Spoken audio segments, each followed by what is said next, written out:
اور یہ کہ خیبر پختونخوا کو ایک غیر کیا کہتے ہیں ایکسٹراڈنری اٹینشن PMLN کی طرف سے دی جا رہی ہے، جو ہمیشہ سے صرف اور صرف پنجاب میں کنسنٹریٹ کیا کرتی تھی۔ خیبر ایجنسی میں شاہ جی گل آفریدی کی ایک پارٹی ہوا کرتی تھی، اور ان کے 2 MNAs بھی وہ اکثر الیکٹ کراتے ہیں، کچھ MPs بھی الیکٹ کرا لیتے ہیں۔ انہوں نے اناؤنسمنٹ کر دی ہے کہ وہ الحاق کر رہے ہیں، الحاق یعنی ضم ہو رہے ہیں پاکستان مسلم لیگ نون میں،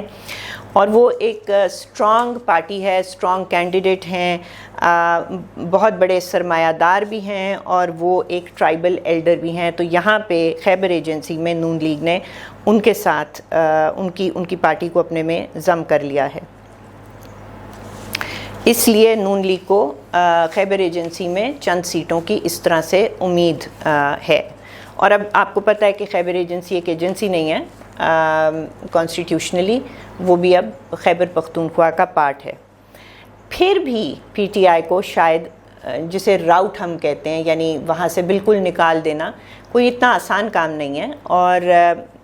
اطلاع یہ ہے کہ ابھی جتنی ڈیفیکشنز ہو چکی ہیں وہ ہو چکی ہیں، چند بہت اہم ڈیفیکشنز جو ہیں وہ بالکل آخر میں آ کر ہوں گی، مثلاً پرویز خٹک صاحب، تاکہ اینڈ ٹائم پہ، اب یہ تو میں آؤٹ کر رہی ہوں بات، کہ اینڈ ٹائم پہ ایک سیٹ بیک ہو عمران خان صاحب کو۔ KP کے ساؤتھ میں آئیے، کرک، کوہاٹ، ہنگو، وہاں پہ 97 تک کچھ نہ کچھ جیتا کرتے تھے، لیکن اس کے بعد سے نون لیگ وہاں سے وائپ آؤٹ ہو چکی تھی۔ تو وہاں پہ بھی کوشش کی جا رہی ہے، اب نام میں نہیں لے سکتی، وہاں پہ بھی ایک اسٹرانگ کینڈیڈیٹ ہیں، پارٹی ہیں، جو کہ کیونکہ انہوں نے ابھی تک اعلان نہیں کیا کہ وہ نون لیگ کے ساتھ ایڈجسٹ ہو رہے ہیں یا ان کے ساتھ شامل ہو رہے ہیں، تو نام نہیں لیا جا سکتا، اناؤنسمنٹ باقی ہے۔ وہ اکثر ہنگو سے اور اورکزئی سے کنٹیسٹ کرتے ہیں الیکشن، تو ان کے ساتھ ان کے اوپر کام کیا جا رہا ہے نون لیگ کی طرف سے۔ تو یہ میرے خیال میں گو کہ میری کافی اب عدم دلچسپی ہو چکی ہے الیکشن کے حوالے سے، اور اس کی کچھ وجوہات بھی ہیں، اور خاص طور پہ میں نے آج آپ سے خیبر پختونخوا کی بات کی ہے، اور اس کی میں وجہ بھی آپ کو بتاتی ہوں کہ میرا انٹرسٹ کیوں لوز ہو رہا ہے۔ پچھلے ہفتے کے آخر میں، شاید فرائیڈے کا دن تھا، جمعے کا شاید دن تھا،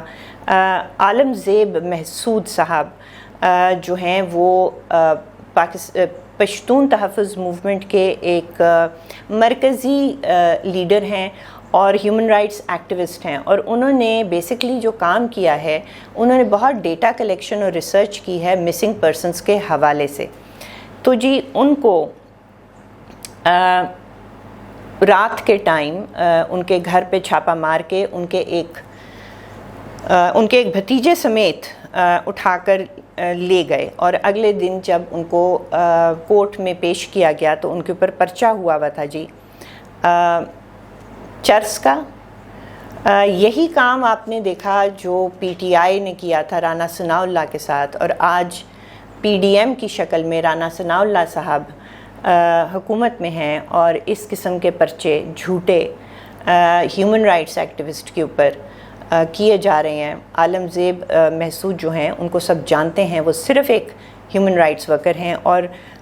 اس لیے افسوس ہوتا ہے کہ کیا کچھ بھی نہیں بدلا۔ ان کا قصور کیا ہے کسی کو سمجھ نہیں آئی۔ اس کے اوپر محسن داوڑ صاحب نے جو MNA ہیں، انہوں نے نیشنل اسمبلی میں تقریر کی، اور انہوں نے کیا کیا کہ گو کہ ہو سکتا ہے کہ یہ ایکچولی جو سٹیٹمنٹ آئی تھی نیتھن پورٹر کی طرف سے، جو IMF کو ہیڈ کرتے ہیں پاکستان میں، ان کی طرف سے ایک سٹیٹمنٹ آئی تھی، وہ یہ تھی کہ we take note of the recent political developments and while we do not comment on domestic politics, we do hope that a peaceful way forward is found in line with the constitution and the rule of law. اب یہ بات انہوں نے کسی اور شاید context میں کی تھی، لیکن آج یہ ان کا جملہ محسن داوڑ صاحب نے دہرایا، آج نہیں سوری جو پچھلا سیشن ہوا تھا نیشنل اسمبلی کا، اس میں کہ جب حالات ایسے ہوں تو پھر ظاہر ہے ہم اس بات پہ خفا بھی ہوتے ہیں، ناراض بھی ہوتے ہیں کہ IMF جیسے لوگ ہمیں کیوں ہماری ڈومیسٹک پالیٹکس میں کیوں مداخلت کر رہے ہیں۔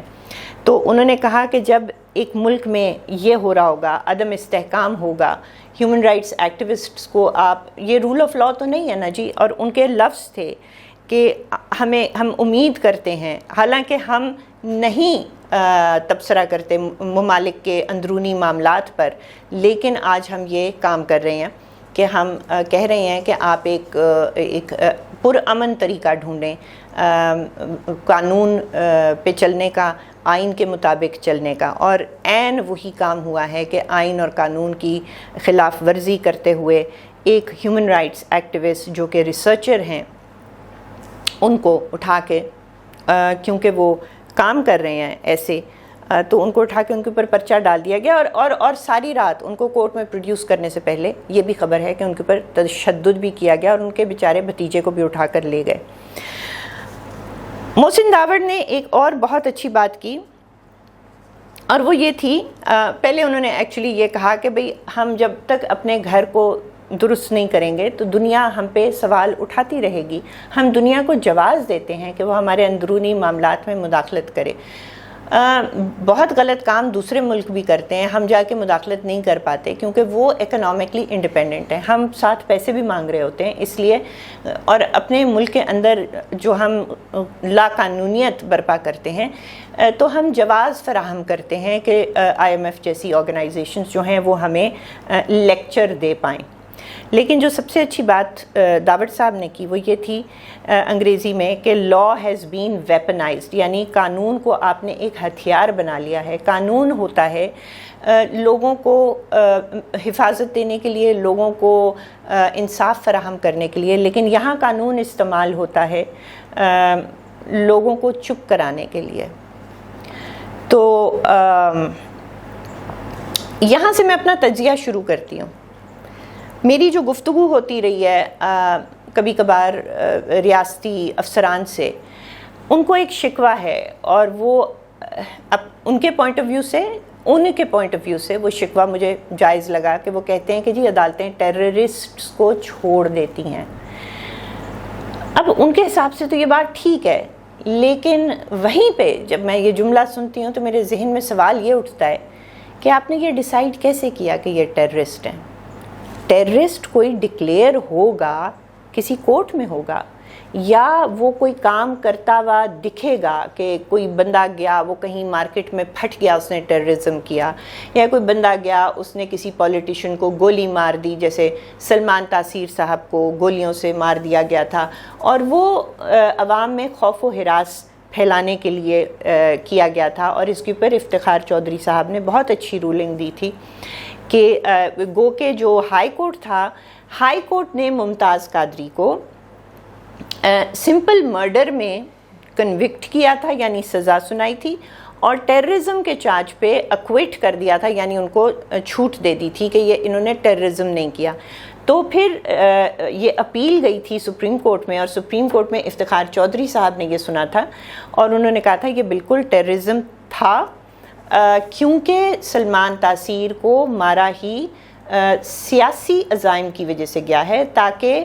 جس قانون کی وہ مخالفت کر رہے تھے، جس اکیوزڈ کو، وہ آسیہ بی بی ان کا نام تھا، جس کو وہ سپورٹ کر رہے تھے، کسی اور کی ہمت نہ پڑے یہ کرنے کی. تو انہوں نے اس کو ٹیررزم مطلب ڈکلیئر کیا تھا. لیکن بات یہ ہے، واپس آتی ہوں، کہ ہمیں ٹیررزم یا تو ہوتا ہوا نظر آئے، ٹھیک ہے، تو ہم مان لیں کہ ایک ٹیررسٹ تھا، اس کو عدالت نے چھوڑ دیا، اور یا پھر آپ اس کو عدالت میں لے جائیں اور وہاں پروو ہونے دیں کہ وہ ایک دہشت گرد ہے. لیکن ہمارے اہلکار جو ہیں ان دونوں چیزوں کی غیر موجودگی میں کہتے ہیں کہ جو دہشت گرد ہیں ان کو عدالتیں چھوڑ دیتی ہیں. اور اب جو بات انکہی تھی، جس کا مطلب یہ بنتا ہے کہ یہ وجہ ہے کہ بہت سے لوگ مسنگ پرسن بن جاتے ہیں، ہم ان کو عدالت نہیں لے کے جاتے کیونکہ عدالتیں تو چھوڑ دیتی ہیں. اب اگر مسئلہ عدالتوں کا ہے، اس میں وجوہات ہیں. آپ کا پولیس ورک ویک ہوتا ہے، آپ کی FIRs میں الٹی سیدھی چیزیں ہوتی ہیں، عدالتوں کا کئی بار قصور نہیں ہوتا، آپ کی پروسیکیوشن ویک ہوتی ہے. تو کیا ہمیں یہ ساری خرابیاں جو ہیں، یہ ایک رانگ ہے، اس کو رائٹ کرنے کے لیے کیا ہمیں دوسرا رانگ کرنا چاہیے کہ ہم لوگوں کو اٹھا کے غائب کر دیں کیونکہ ہم مانتے ہیں کہ وہ ٹیررسٹ ہیں؟ اور عالم زیب کے کیس میں تو ٹیررزم کا کیس ہے ہی نہیں، لیکن میں اس کی جڑ پہ جا رہی تھی۔ جڑ یہ ہے کہ ہمارے ریاستی ادارے سمجھتے ہیں کہ عدالتیں چھوڑ دیتی ہیں مجرموں کو یا ٹیررسٹس کو، تو اس کے لیے پروسیکیوشن سروس، پولیس وغیرہ وغیرہ کو اسٹرینتھن کرنے کی ضرورت ہے۔ اور ایک بہت بڑی ضرورت جو ہے وہ یہ ہے کہ وٹنس پروٹیکشن پروگرام ہمارے یہاں کام نہیں کر رہا ہے ہی نہیں، نہ ججز پروٹیکشن پروگرام ہے۔ آپ کو یاد ہوگا، میرے ذہن سے نام نکل رہا ہے، وہ ایک لائر صاحب تھے، انہوں نے جنید نامی لڑکا ہے جس کے اوپر بلاسفمی کا چارج تھا، اس کا کیس لیا اور اس لائر کو کورٹ روم کے اندر جج کے سامنے جو دہشت گرد تھے وہ ان کو ان کے سامنے قتل کر کے چلے گئے۔ تو نہ جج کو پروٹیکشن تھی، نہ لائر کو پروٹیکشن تھی، نہ جی وٹنسز کو پروٹیکشن ہوتی ہے، اسی لیے وٹنسز ریزائل بھی کر جاتے ہیں، اسی لیے کیسز دھڑام سے گر جاتے ہیں۔ لیکن یہ اس کا جواب نہیں ہے کہ ہم لوگوں کو بلا وجہ گرفتار کریں اور غائب کریں۔ یہ بہت بڑا سوالیہ نشان ہے، ہمیں ان چیزوں کو کرنا ہے۔ اب بات یہ ہے کہ جس طرح سے عالم زیب صاحب کو اٹھا لیا گیا اور ان کے اوپر منشیات کا پرچہ ڈال دیا گیا، اسی طرح دیگر پی ٹی ایم یعنی پشتون تحفظ موومنٹ کے ایکٹیوسٹس کو بھی اٹھایا گیا اور اس کے اوپر ممبر نیشنل اسمبلی علی وزیر صاحب احتجاج کر رہے تھے، ان کو اٹھا لیا۔ ایک ممبر نیشنل اسمبلی، جب نیشنل اسمبلی کا اجلاس چل رہا ہے، ان کو چیک پوسٹ پہ روکا اور وہاں سے ان کو گرفتار کر لیا۔ اس کے اوپر بھی آج نیشنل اسمبلی میں میرا سوال تھا کیا اسپیکر کو نوٹیفائی کیا گیا، تو پھر بعد میں پتہ چلا کہ اس کے اوپر محسن داوڑ صاحب نے، جو آج نیشنل اسمبلی میں بات کی ہے، انہوں نے کہا کہ اسپیکر صاحب سے کہ آپ دو کام کر دیں۔ ایک کام یہ کریں کہ آپ چیک کریں کہ وہ ہیں کدھر، کسی کو نہیں پتا کہ علی وزیر کدھر ہیں، اور یہ بھی چیک کریں کہ ان کے اوپر چارج کیا ہے، یہ بھی کسی کو نہیں پتا کہ علی وزیر کو کس بات کے اوپر اریسٹ کیا گیا۔ لیکن انہوں نے ایک بڑی سٹرونگ سٹیٹمنٹ دی، انہوں نے کہا اسی ہاؤس میں ہم ہی لوگوں نے یہ ایکٹ پاس کیا ہے کہ کسی ایم این اے کو اریسٹ کرنے سے پہلے جب سیشن جاری ہو تو جو نیشنل اسمبلی کے اسپیکر ہیں پہلے ان کو صرف نوٹیفائی نہیں، ان سے اجازت مانگی جائے گی۔ ظاہر ہے اجازت مانگنے کے لیے آپ کو جواز پیش کرنا ہوتا ہے۔ انہوں نے کہا آپ سے تو اسپیکر سے کہا، آپ سے تو اجازت نہیں مانگی گئی نا، تو پھر ہم اس کو اریسٹ کیسے مانیں، پھر تو ہم اس کو ایک اغوا مانیں گے۔ اور اس کے جواب میں اسپیکر صاحب چھپ رہے اور مائک اگلے ایم این اے صاحب کو پاس کر دیا گیا۔ تو جی اگر یہ ہو رہا ہے اور یہ پی ڈی ایم کی حکومت کے دوران ہو رہا ہے، مانتی ہوں کہ کے پی میں کیئر ٹیکر حکومت ہے، لیکن پی ڈی ایم اوورال اس وقت حکمرانی کر رہی ہے۔ میں نے کسی پی ڈی ایم کے لیڈر سے ان باتوں کی مذمت تک نہیں سنی۔ کو جا کے وہ کیئر ٹیکر حکومت سے بات کریں یا جن بھی اداروں نے یہ کام کیا ان سے بات کریں، وہاں پہ کیا الیکشن ہونا اور کیا نہیں ہونا، حالات اگر چینج نہیں ہونے، یہ پاکستان یا پاکستانی ایک ملک کو اگر ایک جسم کی طرح دیکھا جائے تو ہم سب اس جسم کے حصے ہیں۔ کوئی بازو ہے، کوئی جگر ہے، کوئی دل ہے، کوئی سر ہے، کوئی کچھ ہے۔ یہ کیسے ہو سکتا ہے کہ جسم کے چند حصے آپ کاٹنا شروع کر دیں اور پھر ایکسپیکٹ کریں کہ وہ جسم توانا ہو کر دوڑتا رہے گا؟ یہ نہیں ہو سکتا۔ ڈفرینٹ ایتھنیسٹیز دے all make up Pakistan. Punjab میں کس قدر دہشت گردی ہوئی، کیا کیا جلایا گیا 9 مئی کو، کیا کیا نہیں ہوا، ہوائی اڈوں پہ جنگی طیاروں کے اوپر حملہ کرنے کی کوشش کی گئی، آپ سارا کچھ آپ کو پتہ ہے۔ جو رویہ ان کے ساتھ برتا جا رہا ہے، عین قانونی رویہ، وہ پشتون کے ساتھ نہیں برتا جا رہا۔ یہ وفاق کے لیے نقصان ہے۔ یہ جو جسم ہے اس کے ڈفرینٹ حصوں پہ آپ حملے کر کے جسم کو نہیں سیو کر پائیں گے۔ بہت بہت شکریہ۔